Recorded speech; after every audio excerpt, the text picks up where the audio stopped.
Icon star Allu Arjun హీరోగా, Rashmika Mandanna heroine గా దర్శకుడు సుకుమార్ తెరకెక్కించిన భారీ పాన్ ఇండియా చిత్రమే పుష్ప 2 ది రూల్ అందరికీ తెలిసిందే. మరి ఎన్నో అంచనాలు సెట్ చేసుకున్న ఈ చిత్రం భారీ వసూళ్లతో దుమ్ము లేపడుతుండగా సినిమాకి హిట్ టాక్ తో పాటుగా చాలా ప్రశ్నలు సుకుమార్ అలానే వదిలేశారనే టాక్ కూడా ఆడియన్స్ లో ఉంది.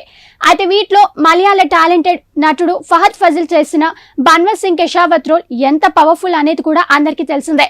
అయితే పుష్ప 2 తన రోల్ ని ముందు చనిపోయినట్టుగా చూపించారు, కానీ మళ్ళీ చివరిలో ముఖం కనిపించకుండా కాలిన చేతితో ఒకరు కనిపిస్తారు. దీంతో ఇది అతనే అని కొంతమంది వాదిస్తుంటే, లేదు కెషావత్ చనిపోయాడంటూ కొందరు అంటున్నారు.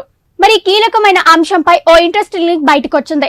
పుష్ప 2 సినిమాలో సండర్ చెక్కల బ్లాక్స్ తో కలుపుతున్న కెషావత్ ని బయటకు తీసుకొచ్చి కాపాడి ఓ విజువల్ అయితే ఇప్పుడు సోషల్ మీడియాలో చక్కర్లు కొడుతోంది.